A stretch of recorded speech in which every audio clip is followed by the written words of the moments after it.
네, 반갑습니다. 김영희 전문가입니다. 참 11월도 어느새 이제 거의 끝나가는 그런 한 주인 것 같습니다. 그러면서 이제 겨울이 조금씩 다가오면 느낄 수 있는 그런 한 주인 것 같은데, 사실 이제 이번 주 시장은 약간은 아쉬운 모습을 계속해서 거듭하고 있죠. 아무래도 그동안의 상승이 조금 많았었던 탓에 조금의 이제 조정이 들어오는 그런 한 주였던 것 같습니다. 그러면서 이제 이 시장에 대해서 계속적으로 이번 분기가 지나가고 나면, 그리고 올해가 지나가고 나면 내년에는 어떻게 대응을 해야 될까, 이러한 고민들은 여전히 많으실 것 같습니다. 때문에 이제 이 첫 번째 강의에 이어서 이제 계속적으로 올해 어떤 일들이 있었는지, 그리고 이 올해 이슈들과 더불어서 그 수급주들은 또 어떤 종목이 있었는지를 또다시 한번 살펴보도록 하겠습니다. 자, 저번 1강 시간에는 저희가 이제 1월부터 3월까지의 종목들을 한번 살펴봤었죠. 그러면서 이제 그때 이 설명드렸던 부분이 무엇이냐라고 했을 때 1월부터 3월까지를 우려감이 도래한 시기였다라고 이제 말씀을 드렸던 기억이 납니다. 아무래도 이 종목들을 보게 되면 뭐 전체적으로 뭐 DB 하이텍 같은 이러한 종목들, 그러니까 아무래도 좀 이 실적에 기반해서, 그리고 이 전기전자 업종들 전체적으로 이 경제 상황이 괜찮을 때 어느 정도 좀 이 체력이 받쳐지는 이러한 종목들이 좋은 흐름을 보였었던 그러한 시기였죠. 때문에 1월부터 3월까지는 이 우려감이 도래하기는 했지만 그래도 종목들의 전체적인 흐름은 괜찮았다라고 이제 말씀을 드렸었습니다. 그런데 점차적으로 우리 이 시장을 괴롭혔었던, 올해의 시장을 괴롭혔었던 인플레이션에 대한 우려감들, 그리고 물가에 대한 우려감들, 그리고 전쟁까지 한 번에 터져버린 그러한 시기가 아니었나라는 생각이 들어요. 그러면서 이제 뭐 종목들을 보게 되면 뭐 말씀드렸었지만 뭐 DB 하이텍, 이제 아무래도 이 전체적으로 이 수요가 좀 잘 받쳐주면서 실적이 또 마찬가지로 잘 나오다 보니까 굉장히 좋은 상승을 보였었던 이제 그러한 종목으로 이제 아마 다들 기억을 하실 거고요. 그 다음에 뭐 이 TS 트릴리온이라는 종목도 있었죠. 이제 그때 당시에 이 이재명 후보가 탈모 공약을 좀 내보게 되면서 관련해서 수혜를 크게 받았었던 기업입니다. 그 다음에 스마트 솔루션즈라는 기업도 있었죠. 이제 과거에는 에디슨 EV라는 종목으로 이제 일전에 쌍용차 인수 관련해서 상당히 큰 상승을 보였었던 종목이고, 그 다음에 지금 현재 상태에서는 정지가 되어 있는, 그러면서 이 일전에 쌍용차를 인수한 데 대해서 주가 조작 약 1,600억 정도의 차익 실현을 했다라고 이야기가 나오면서 지금 현재 이 부분에 대해서 또 입건이 되어 있는 그런 상태죠. 그러면서 쌍용차 관련된 종목들도 굉장히 많았었던 그런 이제 이 시기였다라고 볼 수가 있을 것 같습니다. 그러다가 이제 2월로 넘어가면서 뭐 지금도 계속해서 이어지고 있는 러시아와 우크라이나의 전쟁이 이제 벌어지게 됩니다. 그러면서 이제 이 러시아와 우크라이나의 전쟁이 좀 벌어지게 되면서 완전히 러시아가 명분 없는 전쟁을 이제 진행을 한 거잖아요. 사실상 뭐 이제 우크라이나가 뭐 나토 가입을 할 것이다, 뭐 이러한 부분들. 그 다음에 우크라이나가 나토를 가입을 하면서 이 미국과 이 서방 국가들이 러시아를 위협할 것이다, 뭐 이러한 부분들이 명분이기는 했지만 사실상 완전히 명분 없는 침공이었다라고 이제 봐야 될 것 같아요. 그러면서 이제 이 우크라이나가 좀 빠르게 함락이 될 것이다라는 그런 이제 대부분의 예상이 있었는데, 지금 현재 우크라이나가 굉장히 좀 분전을 하면서 장기전으로 이끌고 가고 있는 그런 상황이다라고 이제 봐야 될 것 같고, 올해 이 러시아와 우크라이나가 전쟁을 하게 되면서 사실 이제 굉장히 많은 부분들의 어떤 트리거가 되었다라고 이제 보고 있습니다. 지금 현재 뭐 인플레이션, 그리고 인플레이션에 이어서 스태그플레이션까지, 그 다음에 뭐 각 국가들의 어떤 안보 의식들, 뭐 여러 가지 부분들이 이 전쟁으로 인해서 상당히 조금 이 많은 인식들이 바뀌고, 그 다음에 흐름이 바뀐 그러한 이제 사건이 아니었나라고 생각이 돼요. 여전히 현재 진행형이기 때문에 빠르게 이제 마무리가 되면서 이제 정상적으로 조금 다시 정상화가 될 수 있는 그런 이제 구간이 필요하다라고 이제 생각이 됩니다. 자, 그러면서 이제 러시아 전쟁도 터지기는 했었죠. 그러면서 러시아 전쟁이 터지고 나니까 본격적으로 이제 이 시장에서 조금씩 이야기가 나오기 시작을 했던 부분이 바로 이제 이 부분이었죠. 원자재 가격 급등에 대한 부분. 그때 당시에 이제 이 배터리, 니켈, 탄산 리튬, 광물 수입이 제약된다. 그러면서 이제 2차 전지 관련된 종목들이 본격적으로 또 겨울이 시작된 게 이 시기였어요. 다들 기억을 하시겠지만 뭐 LG화학, 뭐 포스코케미칼 등등 해서 이제 이 원가에 대한 부담으로 인해서 2차전지 관련된 종목들이 본격적으로 하락을 시작한 구간이 이 구간이었습니다. 그러면서 이제 국제 유가도 100달러를 돌파할 것이다 이야기가 나왔었고요. 그 다음에 뭐 석유화학 기업들, 나프타 같은 이런 원자재 가격이 상승한다 이러한 부분들, 뭐 조선주들도 마찬가지로 철광석 가격 인상으로 인해서 후판가 상승, 뭐 그 다음에 항공주들 마찬가지로 연료비 지출 는다. 이제 이러한 부분들이 계속적으로 좀 이야기가 나오면서 점차적으로 우려감이 현실화가 되고 있는 그러한 시기였습니다. 그러면서 이제 이러한 키워드까지도 등장을 했죠. 스태그플레이션이라는 단어가 등장을 했습니다. 인플레이션과 경기 침체가 한 번에 온다라고 이제 이야기가 나오면서 이제 이 물가가 10년 만에 뭐 3%대를 이제 돌파를 했다라고 이제 이야기가 나왔죠. 그러면서 계속적으로 이거 조금 문제가 있는 거 아닌가? 지금 현재 이 경기 상황이 정상적으로 돌아가고 있는 것이 맞는가라는 이야기들이 조금씩 나오기 시작했던 그런 시기였습니다. 그러다가 제가 이제 저번 강의 때 4월부터 6월은 우려감이 현실화된 시기다라고 이제 말씀을 드렸죠. 우려감이 현실화된 시기. 계속적으로 이제 시장에서 다뤄졌었던 인플레이션, 물가에 대한 부분들, 긴축에 대한 부분들, 우려감 이런 것들이 전체적으로 시장에 조금 직격되었었던 그러한 시기가 아닌가 생각이 됩니다. 자, 그러면서 이제 이 4월로 한번 넘어가 볼 거예요. 4월로 이제 넘어가면 자, 여기 이제 코스피 지수입니다. 그때 당시에 이제 코스피 지수고 지금 현재까지 이제 나타나 있는 거죠. 그러면서 이제 흐름을 보게 되면 이때부터 이때까지다라고 생각을 해주시면 좋을 것 같아요. 4월부터 6월이 이제 여기부터 여기까지입니다. 그러면서 딱 흐름을 보게 되면 본격적으로 하락을 시작했구나 라고 딱 이제 느낌이 오실 거예요. 지금 보게 되면 계속적으로 이 60일선을 뚫어주려는 시도는 하고 있지만 뚫어주지 못한 채 계속해서 좀 비빌거리다가 한 번에 급락을 해버리는 그런 흐름이 나왔죠. 어느 정도 이 우려감이 계속적으로 시장에 좀 적용이 되면서 조금씩 이 조정에 대한 어떤 부분들이 눈에 보이기 시작을 하다가 한 번에 급락이 나온 시기가 바로 이때였다, 2분기였다라고 생각을 해주시면 될 것 같습니다.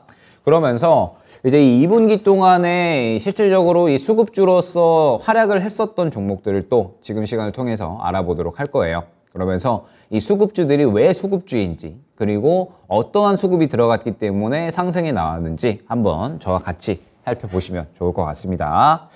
자, 4월을 시작을 하면서 이제 바로 이 종목군들이 또 떠올랐었죠. 그때 또 기억을 하시겠지만 쌍방울입니다. 그때 쌍방울 관련된 종목들이 정말 이제 뭐 시장을 주도했었다고 해도 이제 무방할 정도로 쌍방울뿐만 아니라 쌍방울 계열사들이 엄청난 상승을 보였어요. 그러면서 이제 뭐 그때 이야기를 보게 되면 뭐 이제 인수 기대감은 이제 떠오른다. 뭐 그러면서 그때 당시에 쌍방울이 새롭게 대표적으로 쌍용차 인수 관련해서 이제 에디슨 모터스, 그 다음에 이제 쌍방울, 그 다음에 KG 그룹을 들 수가 있잖아요. 쌍방울이 그때 이제 인수 시도를 좀 새롭게 또 하면서 관련돼서 주가가 상당히 많이 떠올랐었습니다. 그런데 그때 당시에는 좀 이야기가 나왔었던 부분이 뭐냐면 쌍방울이 과연 이 쌍용차를 인수를 하고 정상적으로 또 이 사업을 굴리는데 문제없는 자금이 있는가에 대한 의문감이 있었어요. 이제 보게 되면 이 광림, 그러니까 자회사 광림에서 이제 쌍용을 좀 인수를 해서 운용을 할 것이다 이제 이야기가 나왔었거든요. 그런데 쌍방울의 이 계열사들의 돈을 다 끌어 모아도 이 조 단위의 쌍용차를 인수할 자금은 없는데 과연 쌍방울이 이 인수에 대해서 진정성이 있는 것인가? 일전에 에디슨 모터스와 지금 현재 똑 닮아 있는 그러한 형태가 아닌가? 즉 의도적인 이 주가를 띄우면서 차익 실현을 하려는 행위인가 아닌가? 라는 이제 이런 의견들이 많았습니다. 그러면서 충분히 저는 그럴 만도 한다라고 이제 생각이 되던 게 그때 당시에 쌍방울이 정말 큰 상승이 나왔죠. 그런데 지금 현재 400원도 채 되지가 않습니다. 완전히 주가를 띄워놓고 지금 현재 의도적으로 물량을 다 털어냈다라고 보이거든요. 그러면서 다른 종목들도 보게 되면 광림도 마찬가지입니다. 그때 당시에 이제 가장 실질적으로 많이 움직였었던 종목인데 그때 당시에 약 1,000원 중반대 정도에서 상승이 나오면서 400~500% 정도 큰 상승이 나오다가 물량을 한 번에 다 털어내버리죠. 그죠? 고가에서 한 번에 물량을 다 털어내버리는 그런 흐름이 그대로 나오고 있다고 봐야 될 것 같습니다. 그러다가 계속적으로 하락을 하고 어느 정도 이제 지금 현재 구간까지 오면서 완전히 이제 물량을 다 털어낸 모습을 볼 수가 있는데 그때 당시에는 완전히 시장을 좀 주도했었던 종목이었다라고 봐야 될 것 같아요. 이제 뭐 광림뿐만 아니라 뭐 비비안도 마찬가지겠죠. 이제 이 수급 흐름이 굉장히 좀 좋았었는데 그때 당시에는 뭐 광림이 가장 이 수급주로서 좀 활약을 했었으니까 광림을 조금 더 파서 보도록 하겠습니다. 자, 보게 되면 그때 당시에 광림이 이제 1차적으로 큰 수급이 한 차례 이제 들어가기 시작합니다. 이 구간에. 그렇죠? 이 구간에 이제 갑자기 수급이 확 들어가기 시작을 하면서 본격적으로 이제 이 주가가 탄력이 나오기 위한 발판을 만들었다라고 보면 될 것 같아요. 그러면서 이제 어느 정도 좀 힘을 한 번에 몰아 넣었다가 어느 정도 이 조정이 보이면서 한번 이 눌렀다가 그 다음에 순식간에 이 3연상 정도의 상승이 나와버리죠.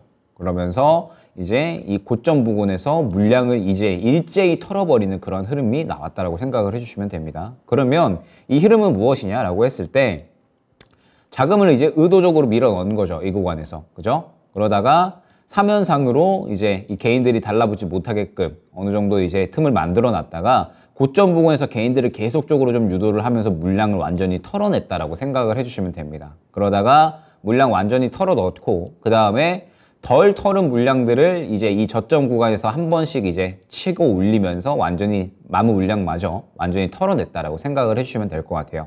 즉 의도적으로 완전히 이 주가를 어느 정도 좀 만졌다라고 이제 주포가 생각을 해주시면 될 것 같습니다. 그러면서 이제 이때 당시에 사실 저는 광림이라는 종목은 그래도 나쁜 종목은 아니었다라는 생각이 듭니다. 물론 어느 정도 이 이슈에 의해서 의도적으로 주가를 좀 띄워 올리면서 약간의 의도적인 주가 조작의 어떤 부분들 이런 부분들이 좀 보이기는 했지만 그럼에도 불구하고 수급주로서의 면모는 사실 충분히 보여줬다라고 생각을 해요. 잡을 수 있는 기회를 충분히 저는 많이 줬다라고 생각을 하고 있거든요. 때문에 광림 같은 경우에는 저는 어느 정도 수익을 보기 위한 충분히 수급주로서의 역할을 했다라고 보고 있습니다. 왜냐하면 티나게 이 수급을 밀어넣는 모습을 또 잘 보여줬거든요. 때문에 충분히 이 수급주로서의 어떤 이 역할을 다 했다라고 보고 있습니다. 저는 이 광림 같은 경우에 그때 당시에 수익을 챙기기 좋은 종목이었다라고 생각이 됩니다. 대응만 잘했을 때. 자, 그러면서 이제 뭐 쌍방울 계열사들이 정말 이제 큰 상승을 보였었는데 뭐 이뿐만이 아니었죠. 이제 추가적으로 이 KG 그룹주들도 정말 이제 큰 상승이 나왔었습니다. 보게 되면 이제 KG 스틸이에요. 이제 대표적으로 좀 가져온 건데 KG 스틸 같은 경우에도 약 12,000원 초반대에서 26,000원까지 2배가 넘는 큰 상승이 나왔습니다. 그러면서 사실 이제 KG 스틸 같은 경우에도 마찬가지예요. 지금 보게 되면 저점에서 한 번에 수급이 강하게 들어가는 흐름이 바로 눈에 보이게 됩니다. 그러면 이때 우리는 항상 생각을 해야 된다라고 말씀을 드렸죠. 갑자기 수급이 들어가거나 한 번에 큰 수급이 들어온다라고 했을 때에는 반드시 어떠한 의도가 숨겨져 있을 수밖에 없다라고 봐야 된다라고.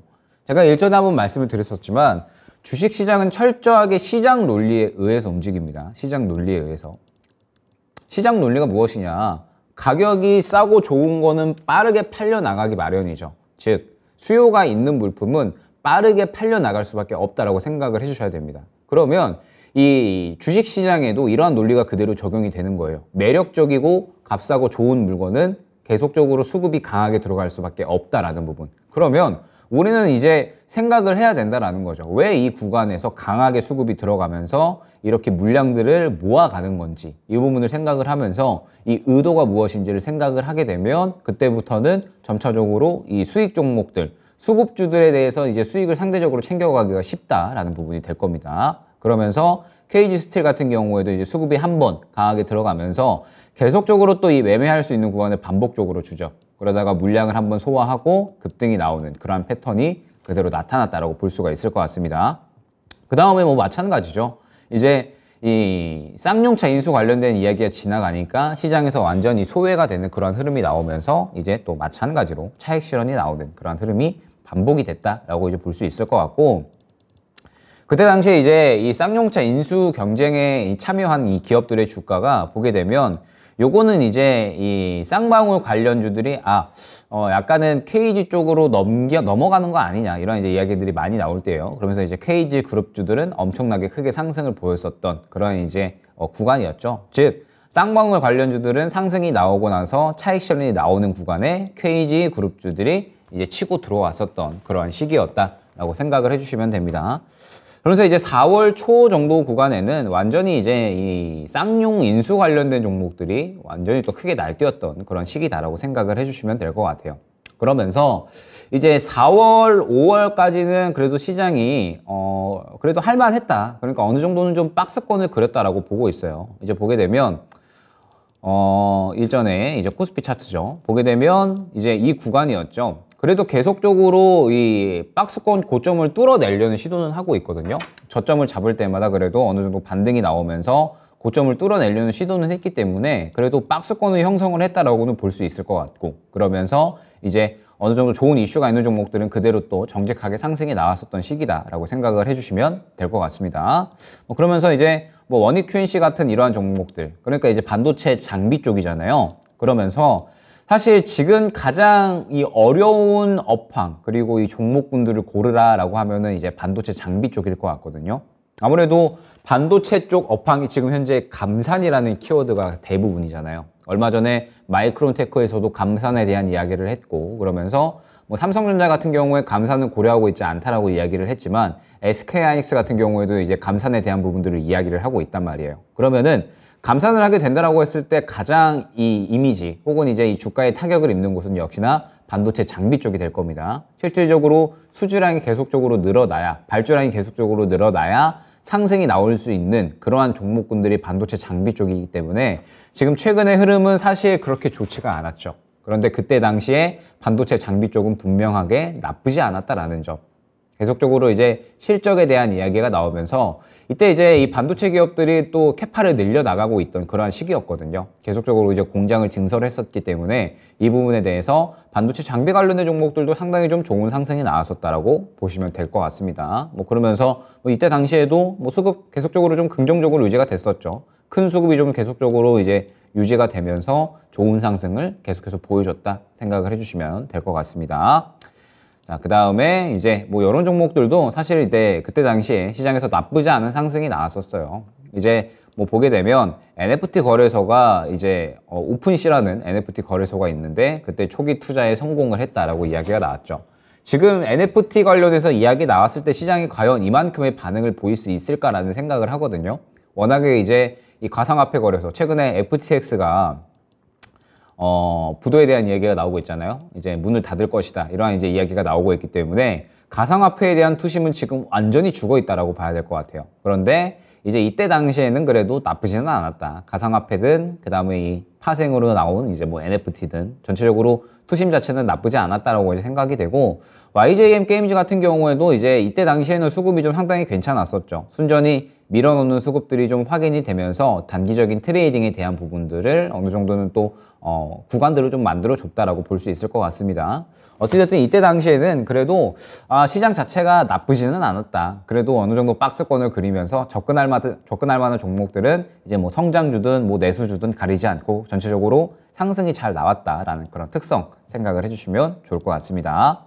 자, 그 다음에 이제 뭐 LG전자 같은 경우에도 마찬가지예요. 그때 당시에 이제 이 자동차 부품에 대한 부분들, 그 다음에 또 1분기에 호실적이 나올 것이다. 이제 이러한 부분들이 이야기가 나왔잖아요. 그때 뭐 이제 전장 부품에 대해서도 이제 실적이 슬슬 이제 흑자 전환할 것이다 이야기가 나오고 있고, 지금 LG전자 같은 경우에 최근에 워낙에 좀 좋지가 않잖아요. 워낙에 또 이 글로벌 경기 침체에 대한 부분들이 대두가 되면서 전체적인 수요가 또 둔화하다 보니까 역시나 LG전자 같은 경우에는 이 수요에 또 가장 민감하게 반응을 하잖아요. 그런데 그때 당시에 그래도 4월 달까지 박스권을 또 마찬가지로 지켜주면서 어느 정도 주가 또한 안정적인 모습은 그래도 보여줬다. 그러면서 이제 뭐 호실적이 또 나오게 되면서 어느 정도 또 반응하는 그런 모습을 보여줬다라고 볼 수 있었을 것 같고, 이처럼 이제 4월 한 초중순까지는 그래도 계속적으로 박스권을 그리면서 시장이 이제 어느 정도 이 긍정적인 모습, 그러니까 매매하기에는 그래도 나쁘지는 않았다라고 생각은 돼요. 어찌됐든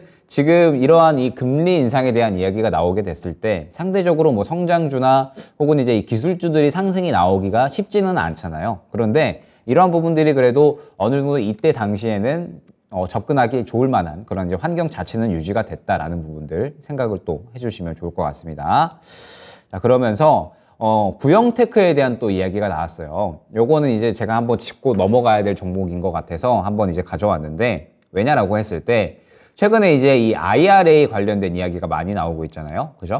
IRA 관련된 이야기가 많이 나오면서 지금 현재 이 현지 공장에 대한 중요성이 굉장히 또 대두되고 있죠. 그러면서 이제 이 현대차 같은 경우에 이미 현지에 이 전기차 공장을 이제 계속적으로 또 투자를 하고 있던 그런 상황이었습니다. 그러면서 이제 구형테크가 그런 상황에서 이제 관련주를 엮이게 되면서 이때 당시에 전체적으로 자동차 부품 관련주들이 상당히 좋은 흐름을 많이 보였습니다. 뭐 구형테크뿐만 아니라 뭐 아진산업 이런 이제 종목들도 있었죠. 그때 당시에 이제 계속적으로 이 현대차 그룹에서 전기차 공장을 좀 만들 것이다. 그러면서 이제 부지 선정할 것이다. 이러한 이야기들이 많이 나오면서 이제 관련주들이 상당히 좀 좋은 흐름을 보였다라고 볼 수 있을 것 같고, 마찬가지로 구형테크 같은 경우에도 이때 당시에 수급주의 면모를 굉장히 좀 잘 보여줬다라고 보고 있습니다. 보게 되면 계속적으로 이제 수급이 안 들어왔었던 구간이 이제 확인이 되죠. 그죠?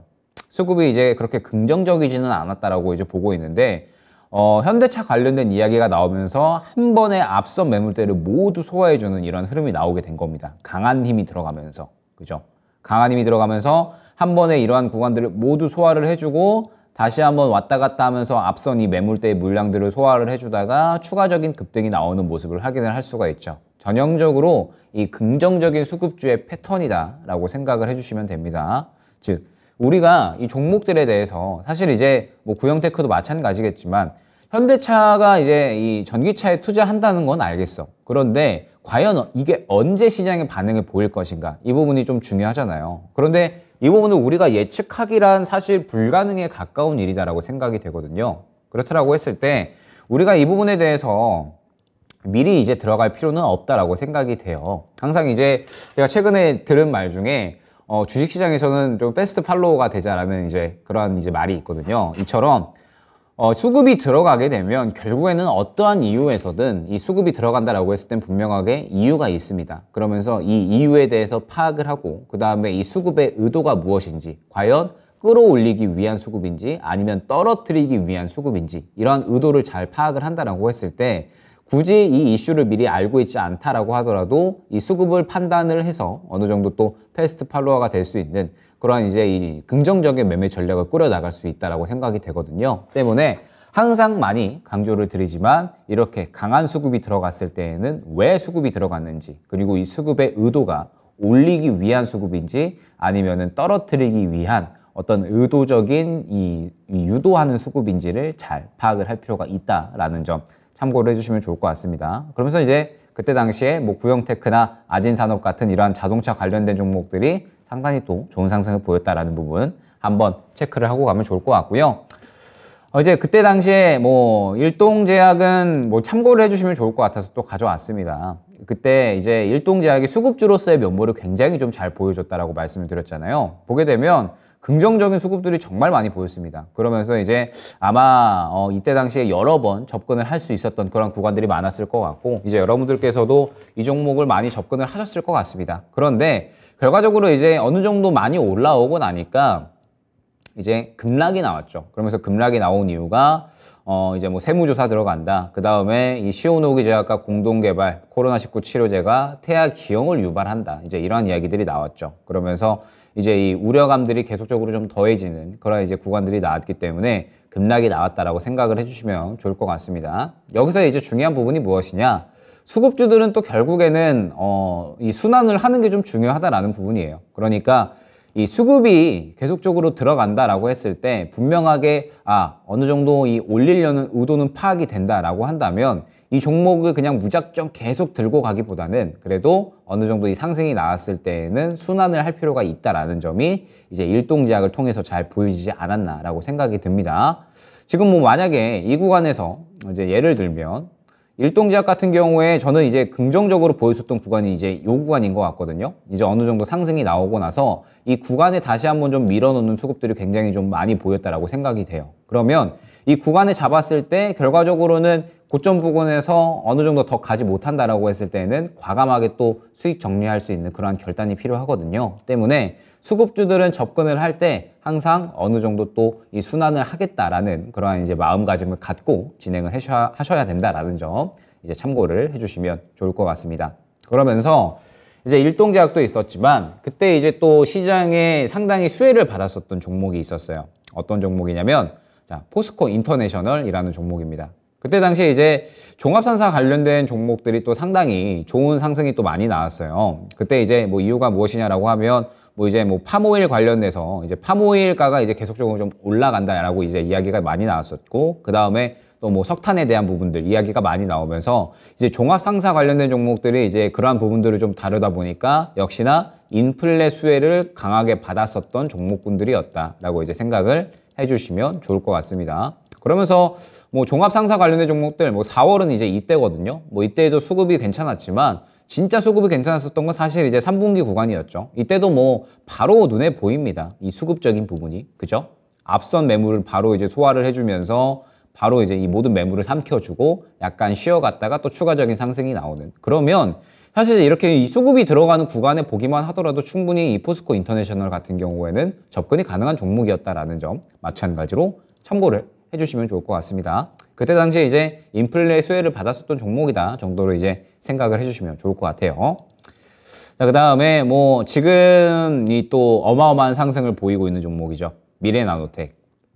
자, 보게 되면 그때 당시에도 이제 최근에 자회사죠. 미래첨단 소재를 통해서 이제 리튬 사업에 대한 이 부분이 이제 시장에서 강조가 되면서 최근에 어마어마한 상승을 보였습니다. 저가 대비 지금 벌써 약 한 4, 5배 정도의 상승이 나오고 있는데 이때 당시에 이제 이 수급적인 힌트가 또 마찬가지로 나오지 않았나라는 생각이 들어요. 이제 항상 말씀드리지만 이렇게 강하게 수급이 들어가는 데에는 분명하게 이유가 있다라는 부분을 꼭 염두를 해야 된다라는 거. 그러면서 이제 계속적으로 이 종목 같은 경우에는 물량을 모아간 겁니다. 저점에서. 그러다가 이제 본격적으로 상승이 출발하려는 시점에 이 앞선 이 매물대들을 한 번에 다 소화해주는 그러한 강한 거래량이 터졌죠. 이때. 그러면서 수급을 계속적으로 밀어넣다가 물량 다 모아놨으니까 이제 터트려야지 하고 급등이 쫙 나온 겁니다. 미래나노텍 같은 경우에는 수급주로서의 면모를 그대로 다 보여주고 있는 그런 종목이다라고 생각을 해주시면 될 것 같아요. 오롯이 긍정적인 수급들이 들어가면서 물량을 모아주고 그러다가 이제 터트려야지 하고 매물대 한 번에 소화하는 급등 흐름. 그러면서 또 다시 한번 마저 물량 모아준 다음에 빵 터트려주는 이러한 이 수급주의 면모를 아주 제대로 보여준 종목이었다라고 생각을 해주시면 될 것 같습니다. 이때 당시에 이제 이 미래나노텍을 한번 또 자세히 시간 나실 때 한번 보시면 또 마찬가지로 이해가 또 굉장히 잘 되시지 않을까 생각이 됩니다. 그러면서 그때 당시에 미래나노텍이 지금 현재와 마찬가지로 이제 이때에도 리튬 관련된 이야기가 나오면서 굉장히 좀 상승이 잘 나왔다라고 보시면 될 것 같고, 그 다음에 이제 GS 글로벌, 그 다음에 KPF 이렇게 이제 두 종목이 있어요. 이제 이 종목들이 상승이 나온 이유는 이제 이 석탄에 대한 이야기가 나오기 시작을 하면서였어요.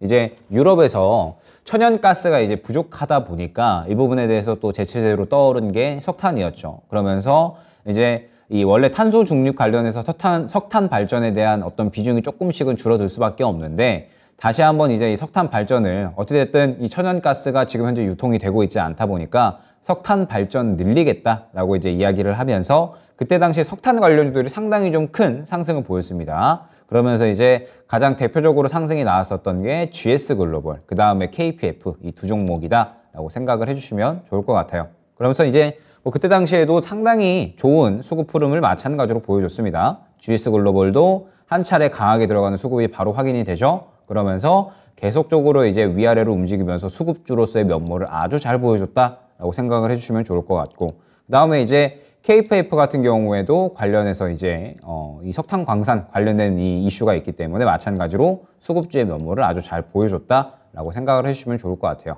네, 이처럼 이제 이 시장에서 관심만 갖게 되면 충분히 우리가 접근할 수 있을 만한 구간은 분명하게 나올 수밖에 없습니다. 때문에 강하게 들어가는 수급이 나올 때에는 왜 수급이 들어갔는지, 왜 수급이 들어가면서 이게 과연 이제 차 올릴 만한 수급인지 이 부분만 잘 구별을 해내면 충분히 이제 종목들을 접근하는 데에는 어려움이 없을 것이다 라는 점을 다시 한번 강조드리도록 하겠습니다. 자, 그러다가 이때 당시에 이제 석탄 관련된 이야기도 나오면서 점차적으로 이제 계속적으로 이야기가 나왔던 부분이 이제 요거였어요. 인플레에 대한 이야기가 조금씩 이제 이 시장에 본격적으로 대두되기 시작을 했죠. 4월 물가가 4% 훌쩍 넘을 것이다. 지금 이제 벌써 물가는 이미 이 큰 수치가 이제 8%가 넘어갔잖아요, 훌쩍. 그러다 보니까 4% 넘은 걸로 이제 일어나 싶었지만 그때 당시에는 또 초비상이다라는 또 단어를 썼습니다. 이처럼 이제 4월 달에도 인플레에 대한 우려감, 지금보다 훨씬 덜한데도 불구하고 우려감이 상당히 컸었던 그러한 시기다라고 생각을 해주시면 좋을 것 같아요. 그러면서 계속적으로 이제 이 물가에 대한 이야기는 꾸준하게 나왔습니다. 그러면서 이제 요거는 한번 이제 보면 좋을 것 같은데, 이때 당시에 부동산이 또 굉장히 핫한 시기였어요. 이제 4월 달까지는 부동산이 굉장히 계속해서 좀 핫해지면서 금리 인상은 본격적으로 시작을 하기 전이었잖아요. 때문에 이때까지만 해도 부동산은 불패다라는 그런 시장의 인식이 분명하게 있었습니다. 이게 뭐냐면 부동산 펀드 수익률이에요. 그러면서 이제 이 기사의 내용이 무엇냐면 부동산 펀드는 실패를 하지 않는다, 이러한 내용이었거든요. 그러면서 이 수익률이 엄청나게 치고 올라가는 모습을 확인을 할 수가 있죠. 이때 당시까지만 하더라도 부동산도 이때 당시에 굉장히 좀 활발하게 살아 있었다, 아직까지는 이 심리가 꺾이지 않았다라는 부분 또한 이제 참고를 해주시면 좋을 것 같습니다. 그러면서 이제 4월 달을 좀 총평해서 말을 해보자면 기대감과 우려감이 공존한 시기였다라고 생각을 해주시면 좋을 것 같아요. 어느 정도 시장이 박스권을 그려내면서 이 실적에 대한 이야기나 혹은 좋은 이야기가 나올 때 뚫어내려는 시도는 하지만 결과적으로 봤을 때에는 이 우려감들이 공존을 하면서 뚫어내지를 못하는 이러한 박스권의 장세를 계속적으로 만들었다라고 생각을 해주시면 좋을 것 같습니다. 자, 그러면서 이제 5월 달로 넘어가게 되죠. 5월 달로 넘어가면서 TOIM 그리고 대동, 자, 이 농슬라라고 하는 이 위험이 그때 당시에 또 어마어마하게 떠오르기 시작합니다. 그러면서 이제 그때 기사의 내용이 왜 계속 잘 되는데 농슬라의 저력이죠. 70년 만에 최대 매출이 이제 나오게 되면서 이 대동이나 TOIM이나 두 기업 다 이 조 단위의 매출을 이뤄내게 됩니다. 그러면서 이제 TOIM 같은 경우에도 아마 그때 다들 기억을 하시겠지만 아마 이 진짜 쉬운 진단 같은 프로그램에 계속 특징주로 또 많이 출연을 했을 거예요. 그처럼 이제 시장에서 수급주의 면모를 또 마찬가지로 굉장히 잘 보여준 종목이었다라고 생각을 합니다. 보게 되면 이제 수급이 강하게 들어가는 구간, 바로 또 이 한 차례, 그 다음에 두 번째 또 눈에 보이죠. 그러면서 수급이 강하게 들어가는 이후 구간에는 또 밀어 올리는 수급이었기 때문에 결국에는 또 강하게 또 상승이 나오는 구간이 출현을 하기 마련입니다. 그러면서 그때 당시에 TOIM 같은 경우에도 굉장히 좀 정직하게 이 수급에 의해서 상승이 나오는 그런 이제 모습을 잘 보여준 종목이었다라고 생각을 해주시면 될 것 같아요. 뭐 그때 당시에 트레이딩하기 굉장히 좋은 종목이었죠. 그래서 TOIM 이러한 이제 종목들. 그런데 이때 당시에 이제 TOIM도 결국에 이제 올라갔었던 부분은 인플레였죠. 이제 식량 가격에 대한 부분들이 또 곡물 비료 쪽에서 농기계 쪽으로 또 넘어왔다라고 생각을 해주시면 될 것 같아요. 그러면서 이제 인플레 관련된 종목들이 슬슬슬 시장에서 또 나타나기 시작을 했다라고 생각을 해주시면 될 것 같습니다.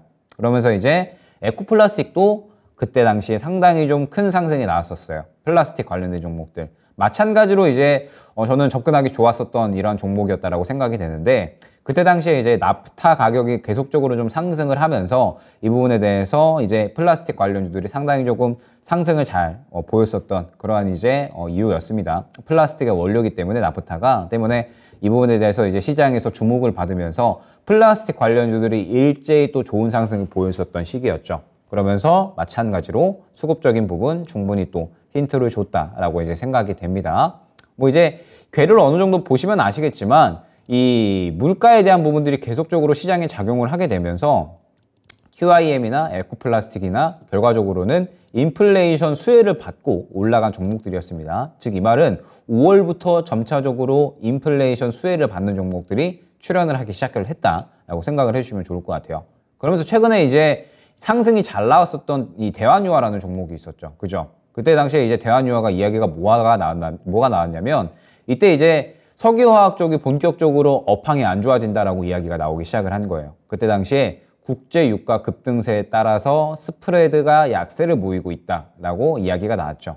최근에 대환유화가 이렇게 상승을 보인 부분은 이 에틸렌 스프레드가 이제 다시 한번 가격이 또 정상화가 될 것이다. 그러면서 2차 전지 사업에 대한 부분들 대두받으면서 상승이 잘 나온 거거든요. 그런데 이때 당시에는 본격적으로 이 석유화학 업종이 좋지 않아질 것이다, 업황이 안 좋아진다라는 이러한 이야기들이 나오기 시작한 시기였습니다. 마찬가지로 인플레이션에 대한 우려감들이 어느 정도 또 적용을 했다라고 봐야겠죠. 대한유화 같은 경우에도 마찬가지로 인플레이션에 대한 이야기 어느 정도 확인을 하고 가면 될 것 같고요. 그 다음에 세린 BNG까지. 자, 세린 BNG도 마찬가지로 플라스틱 관련된 종목인데 이 종목은 사실 이제 트레이딩 하기는 어려웠을 수 있지만 분명하게 또 마찬가지로 수급적인 측면은 분명하게 잘 나타내줬다라고 생각을 해주시면 됩니다. 그때 당시에 또 마찬가지로 나프타 관련해서 세린 BNG가 또 이 수혜를 굉장히 좀 잘 받았다라고 생각을 해주시면 좋을 것 같고, 그러면서 또 마찬가지로 수급이 강하게 들어가는 구간이 확인이 되면서 이제 강하게 상승이 나오는 구간이 또 마찬가지로 나타나줬다라고 생각을 해주시면 될 것 같아요.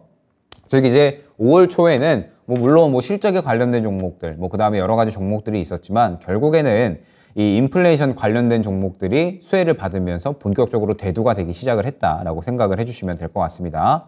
그러면서 이때 당시에 또 특이점이 하나 있었어요. 뭐냐면 태웅로직스. 이제 다들 기억을 하시겠지만 이때부터 이제 슬슬 무상증자 관련된 종목들이 또 나타나기 시작을 했습니다. 무상증자 관련된 종목들.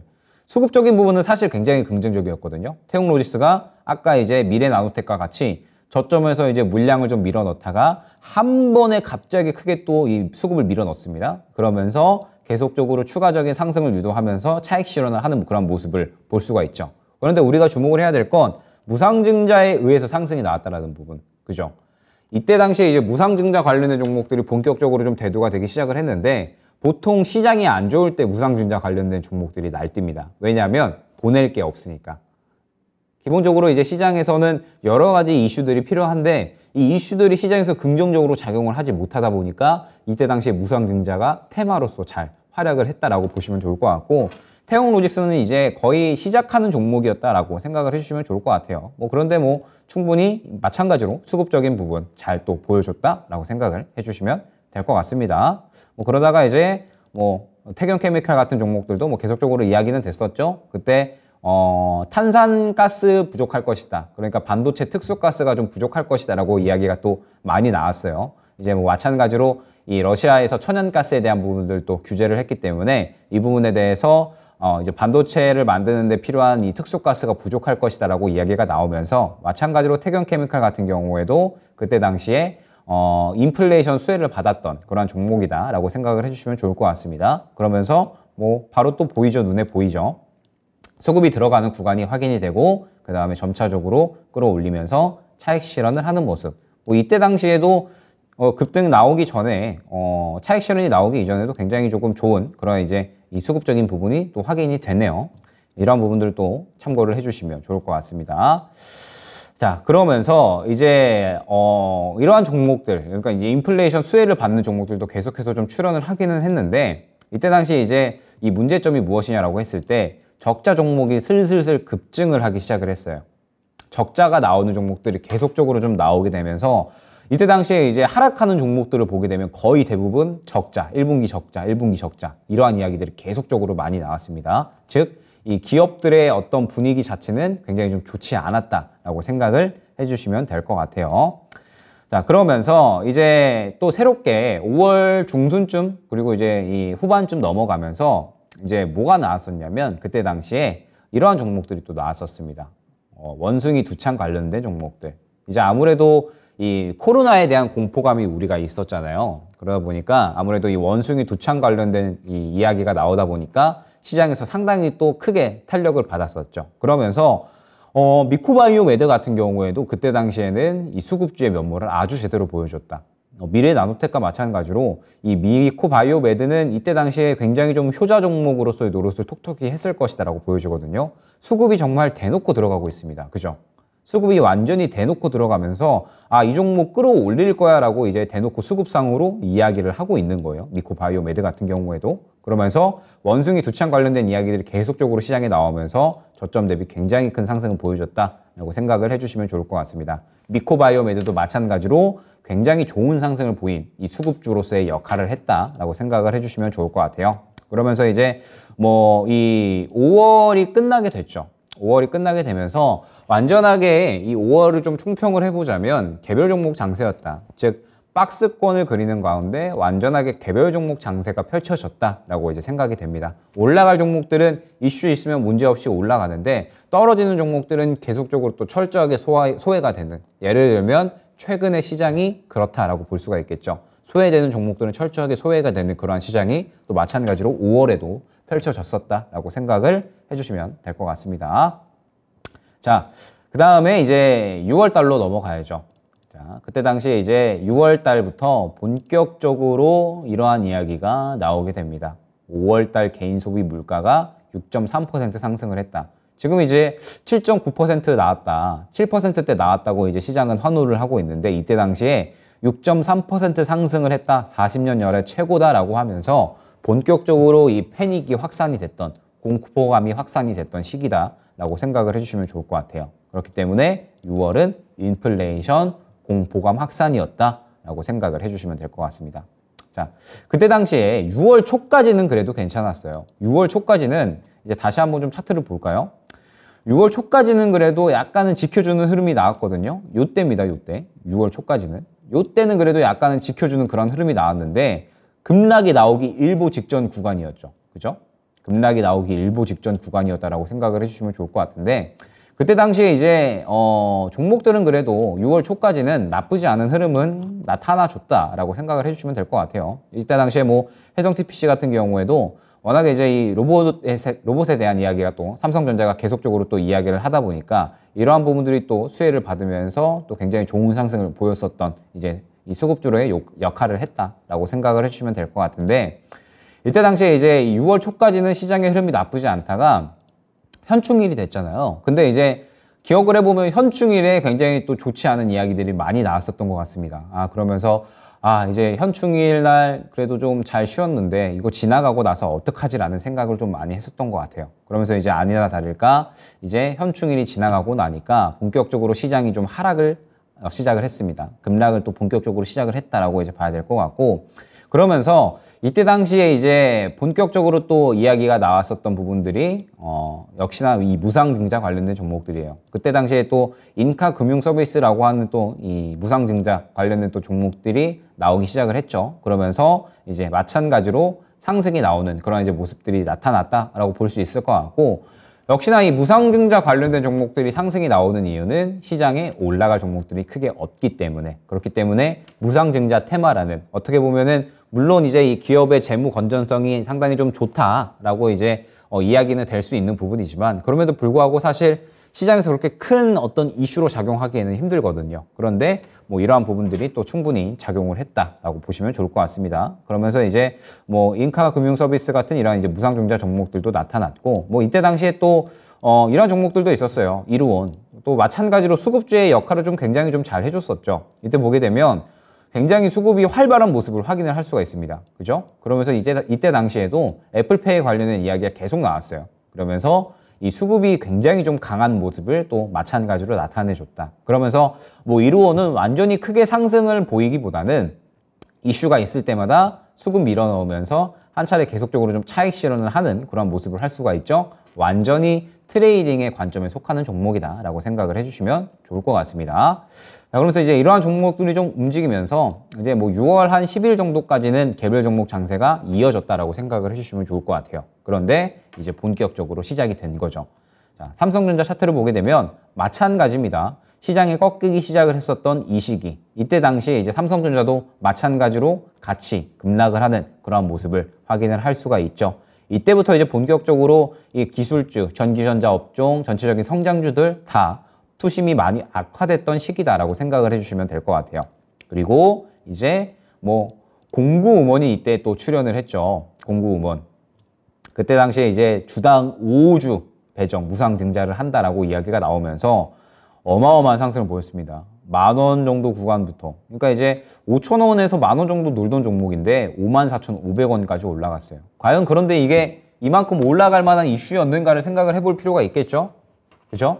그때 당시에 시장이 좋지 않았었기 때문에 무상증자라는 이슈가 어마하게 활약을 하면서 무상증자 대장주로 공구음원이 움직였었던 겁니다. 그런데 이때 당시에도 수급적인 부분으로 충분히 다 힌트를 줬다라는 점을 다시 한번 생각을 해주시면 좋을 것 같아요. 이미 밀어놓는 수급들을 다 눈에 보이게 보여주면서 아, 공구 음원이 뭔가 있구나 라는 생각은 그때 당시에 충분히 또 하게 해줬습니다.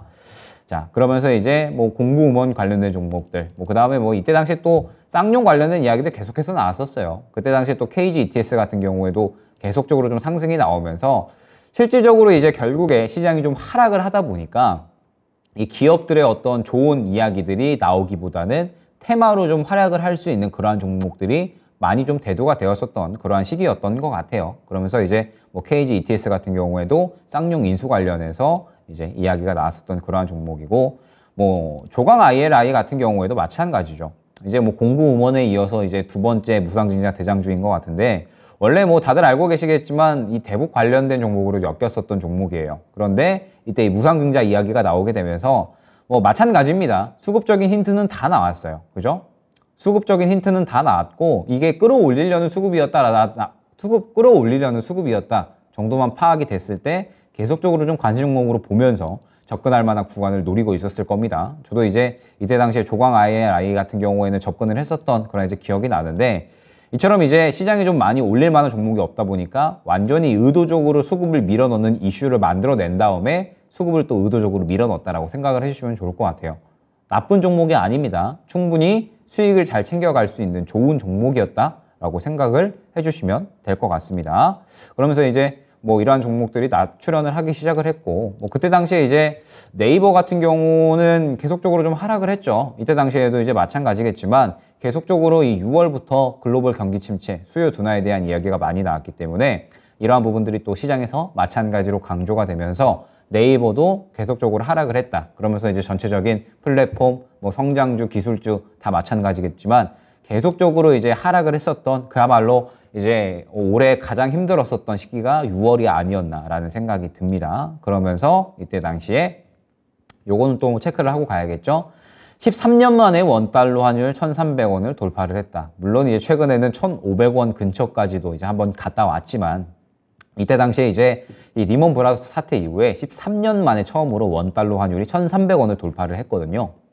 때문에 그만큼 이 시장의 우려감은 이때 당시에 좀 계속해서 크게 차올랐다라고 이제 생각을 해주시면 좋을 것 같습니다. 그렇기 때문에 이제 4월부터 6월까지는 본격적으로 이제 이 우려감이 좀 도래한 시기였다라고 이제 생각을 해주시면 좋을 것 같아요. 그래서 1분기에는 우려감이 도래했다면 이 2분기에는 우려감이 현실화가 됐다라고 생각을 해주시면 좋을 것 같죠. 그러면 7월부터 9월까지는 과연 이제 어떠한 시기였을까라고 이제 한번 보면 계속적으로 출렁이는 금융시장이다라고 이제 한번 제목을 지어봤어요. 왜 이제 출렁이는 금융시장으로 좀 제목을 지어봤냐면, 이때 당시에 이제 이 글로벌 경기에 대한 부분들이 계속적으로 말이 또 많았었던 그러한 시기였습니다. 그러니까 뭐 이제 원달러 환율 계속적으로 이제 이야기가 많이 나왔었죠. 그러면서 뭐 1,400원 돌파하느니 마느니, 그 다음에 뭐 금리 인상해야 된다, 강하게 해야 된다, 뭐 이제 빅 스텝, 자이언트 스텝 넘어서서 뭐 계속적으로 그레이트 스텝까지도 해야 된다. 이러한 이야기들이 정말 많이 또 이야기가 나왔었습니다. 그러면서 이제 아까 이 차트를 잠깐 이제 보여드렸었지만, 이때 당시에 어느 정도 그래도 7월 달부터 8월 달 정도까지는 그래도 이제 반등을 하는 그런 이제 흐름을 보여줬었죠. 그런데 마찬가지로 9월 달에는 굉장히 또 급락하는 그런 모습이 나타났습니다. 이때 당시에 이제 뭐 완전히 CPI 지수에 조금 휘둘렸었던 그러한 시기다라고 생각이 돼요. 결과적으로 이 물가 지표에 대한 부분들이 시장에 상당히 좀 크게 영향을 끼치면서 이제 어느 정도 안정적으로 나오면 시장이 반등을 하고, 그 다음에 좋지 않게 나오면 또 급락을 하는 이런 이제 구간들이 계속해서 반복을 했다라고 봐야 될 것 같고, 그러면서 이제 이때 당시에 계속적으로 또 이 여러 가지 이 금융시장, 뭐 계속적인 원달러 환율이라든지 전체적으로 이 글로벌 통화에 대한 부분들, 가치가 또 계속적으로 떨어지면서 이런 또 정책적인 부분들이 굉장히 좀 많이 나왔고, 그러면서 부동산 시장도 본격적으로 조금 꺾이기 시작한 시기가 또 이때가 아니었나라는 생각이 듭니다. 그러면서 이제 완전히 좀 격동기였다라고 생각이 되거든요. 6월부터 9월까지. 그러니까 본격적으로 하락을 시작했던 6월부터 이제 다시 한번 하락이 나왔었던 9월까지 본격적으로 이제 격동을 했었던 그러한 시기가 아니었나라는 생각이 듭니다. 때문에 이제 이 다음 3강 시간에는 이제 이번에는 4월부터 6월까지 시기를 좀 살펴봤잖아요. 다음 3강에는 7월부터 9월까지의 이제 시기들을 한번 보면서 어떤 종목들이 또 그때 당시에 수급주로서 활약을 했는지 한번 또 이야기를 해보도록 할 겁니다. 오늘 이제 이야기하면서 떠오르는 거는 역시나 뭐 미래 나노텍 혹은 이제 뭐 미코 바이오메드 정도가 될 것 같은데, 여러분들도 이제 계속적으로 제가 이렇게 다루는 이 수급주들에 대해서 왜 이렇게 수급주들을 강조를 하고, 그 다음에 이 수급주를 좀 파악을 하게 될 수가 있을 때 어떻게 또 종목을 선정하기가 좋은지, 이러한 부분들을 또 여러분들께서도 충분히 잘 익혀가실 수가 있으리라 생각이 됩니다. 때문에 한번 시간이 나실 때 살펴보시는 것도 좋을 것 같고, 자, 오늘은 이제 이렇게 마감을 하도록 하겠습니다. 다음 이 시간에는 이제 3분기 7월부터 9월까지의 이 시장을 한번 살펴보면서 수급주를 또 파악을 해보도록 할 예정이니까 참고 부탁드리고, 오늘 시장 좀 쉽지가 않았죠. 약간은 이제 어려웠었던 그런 시장이 연출이 됐는데 슬기롭게 이러한 이 구간도 잘 헤쳐나가시기를 바라시면서 여러분의 성투 계속해서 응원하도록 하겠습니다. 감사합니다.